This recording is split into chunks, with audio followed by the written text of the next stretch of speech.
What's going on? It's SFT back with another video, and this time it's a college football oriented video. I just want to get into this Nico topic because it's something I'm going to see, and I think we're going to see in general in the next couple of years in terms of players holding out, players hard negotiating contracts, and a lack of professionalism, but really being based off of a lack of structure in NCAA and their approach to governing NIL deals.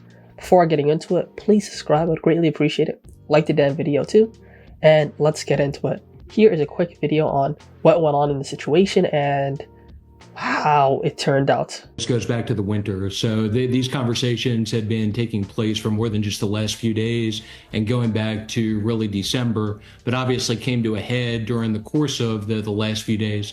The weird part about all of this is that after news first started to circulate, now going back to Thursday, obviously Nico's camp was outspoken from a social media standpoint that this was a non-story, that everything was fine. And then to go along with that, Nico was actually at a quarterback team dinner. So Tennessee had position group team dinners Thursday night. Nico was there for that. It was at Joey Hazel, Tennessee's OC, quarterback coach's house, acting normal, smiling, taking pictures. And Tennessee, I think, was under the impression at that point that everything was going to work out and be fine. And then lo and behold, within 10, 12 hours or whatever it was, Nico no-shows a pre-practice team meeting, was no-show for practice yesterday morning after that. It was MIA with Tennessee throughout the day yesterday,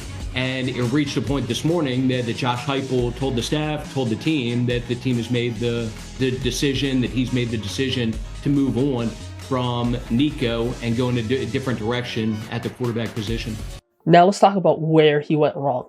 I just want to quickly go into where he went wrong, and then we can go into other things that I saw online and I just somewhat didn't agree with. But where he went wrong is the lack of professionalism, man. You show up to practices before, you show up to meetings, you show up to your offensive coordinator's house for a dinner, you show up to team dinners, okay? You be consistent with it. This is something, as we all know, as mentioned in the video, right? They were talking about him in terms of increasing NIL for months in advance, right? And right after the season really ended. So you haven't come to an agreement. You either settle early on or you leave early on. You don't try to force anything late. I just don't agree with that. I don't agree with skipping out on practice. You're not a bad player, man. You're a quarterback, I think, can go to the NFL. And you're going to be risking your future, risking consistency, risking a good situation for an extra $2 million. I know it's a lot of money. I would love an extra I would love $2 million in general, but you need to be looking wider. You need to be looking at the NFL draft and saying, yo, last year I had a decent year. It was my first year really starting. And I've had some really good games. I've had some disappointing games, but I think he's had more good games than he has bad games. And we're going to take that next step up this year coming up. And we're going to take that big step up to get me in a top 5 conversation. I'm a third-year player. All right, I'm not one of these older quarterbacks. I can be a better prospect than them. If I put together a good year in a SEC where there's not a lot of quality in quarterback right now, I could really take that next step and grab the NFL, a top 5 pick potentially. But this mentality of, and I really have to blame his camp too. You guys trying to hard ship your quarterback to other places to drive up late competition, so your quarterback doesn't hold out. This isn't the NFL, man. They're not worried about a player just getting up and leaving. Your son isn't that valuable to the team. I don't think a single player is so valuable to where a program can't say you can get up and go. There's not a lot of players like that. It's always going to be the program first. It's not the NFL, man. It's not the NFL with star quarterbacks. There's no such thing as a star quarterback in college football. It's going to stay for multiple years. They're going to the NFL. You're telling me they're going to set that standard in their program for one extra year and then he's going to end up leaving? What? It doesn't make any sense. I was just I was so disappointed in the lack of professionalism and trying to get them to get you a last second deal rather than showing them early on that you are not going to be participating until you got a pay increase. Right? That is what really just disturbs me about the lack of professionalism, about selfishness, man. And some of the reports about him early on, naturally they're going to come out, right? They're going to come out in terms of his lack of professionalism while he was with the team. Obviously, they want to come out while he was there because they don't want him to look bad, right? But Now that he's gone, come on, man, everything's going to start coming out. And not just that, too. I also think some false rumors are going to be coming out. But we're going to get to the real ones. As you can see in this picture right here, more factual context on the Nico situation in regards to his NIL contract. He was an absolute pain to deal with, holding up his end of the requirements, fan autograph sessions, meet and greets, etc. Almost never showed up, ghosted. Many inside happy to say goodbye. DTL, GBO. Pretty much, this is also just stacking onto the belief that this is consistent with the character he's shown towards the end. What player would be so selfish to where they would be holding out of a last second, going to meetings beforehand, showing good signs beforehand, showing that you guys can go into the season and money wasn't going to be too much of an issue, and then the last second showing right before spring game, missing a spring game practice, missing a meeting, right? Showing a type of defiance, saying, look, if you don't pay me my money right now, I'm just going to quit on the program. Not giving them the opportunity to switch to the next quarterback. If you get just the mentality he had, I'm going to hold this team last second, see if I can somehow push them in. This is the NFL, buddy. This is college. They're going to make an example out of you, and you're not a Heisman candidate either. You're not a bad quarterback. I think he was quite decent last year, but you're not a Heisman candidate, right? But he wasn't a bad quarterback either. Not a Heisman candidate. Good. I think he was good. I personally think he's a top 3 quarterback in the SEC right now. In college football, I would expect him this year to take that next step up to be a top 5 pick.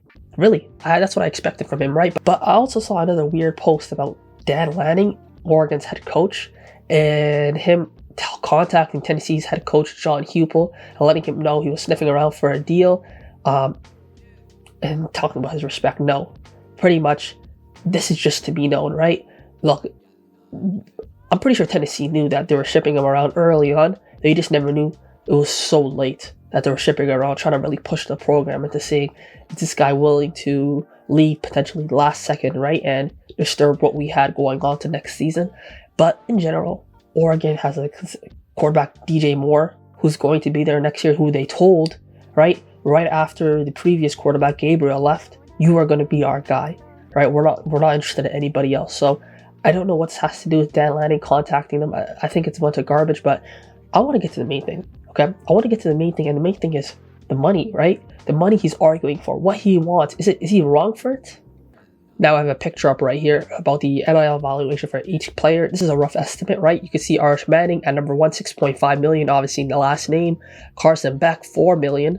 I mean, Carson Beck has been a pretty solid to a good quarterback for Georgia. Yes, a lot of interceptions last year towards the start, right? However, he was key to them the year before.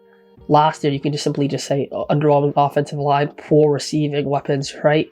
But overall, he's shown that he's older and he's experienced, and he could potentially take you to that next level. And if you're a team like Miami, right, who loved Ward last year, right, and what he did for them this year, potentially, if you just clean up your defense, you clean up, I think your offensive line could use a little bit of work, you can be excellent. You can be excellent, and you can really push the playoffs, man. But similar to approach to last year in terms of picking up a last-year quarterback that wants to go to the NFL, that wants to make a last-second push. Good decision. DJ Lagway at $3.8 million for Florida. Obviously, Florida, when you're at that school, right, you're going to get a lot of hype. And him has an NIL evaluation, being a quarterback at Florida, being $3.8 million. I don't really dislike the amount. Now, this is where a guy like Tennessee's quarterback wants to be getting paid. Nico, right? He wants to be getting paid around $4 million, right above DJ Lagway. Do I think he's wrong for that, to be paid above DJ Lagway? If you look under Lenora Sellers, a guy who really broke in this year, he looked excellent, right? Just needs to work a little bit on the pass game, right? But outside of that, this is a team to look forward to next year in South Carolina. They did lose a lot of seniors, so that's something to be kind of scared about. But we're going to see. LSU's Garrett Nussmeier around $3.6 million. I definitely think Nico deserves more than Garrett Nussmeier. Lenora Sellers, I think he can compete with DJ Lagway because it's Florida. It's a bigger program than Tennessee. Not right now, but it's a bigger program in Tennessee in general, right? So I don't have an issue with the money he's asking for. I have an issue with the way he's asking for it. People keep saying, I'm not going to pay $4.4 million for him, right? $4 million is not a bad price, but it's about the way you carry yourself as a professional. It's about the way you carry yourself in the transfer portal, right? There's quarterbacks like, I'm going to get to him later, but a quarterback just transferred to Duke, Darian Mensah, who was recruited for Duke, right? He got a 2-year, $8 million deal. Right now it shows it's $2.8 million, but it's going to fluctuate here and there, right? But The rough estimate he was coming in for was a 2-year, $8 million deal. He came from Tulane, I believe. Like, Nico can definitely get paid more than him. However, it's the way you carry yourself in terms of doing business. And a lot of these young guys, they don't know how to be professional about it, how to go to work, how to not make it personal. And this guy was clearly not professional in general, a lack of maturity, and really disappointed in him. Really disappointed in him, his camp, the way they carry themselves. That's, to me, is the most disappointing aspect of this whole thing. You could have got the money you wanted. You could have got it early on. You make it known, okay, I want this amount or I'm leaving. That's it. And they would have matched it. You see a team like Texas paying, obviously, Arch Manning $6.5 million. He's going to bring that back because he has a big name. But you could have, if you were more outspoken, if you were more marketable, easily push yourself towards $4 million.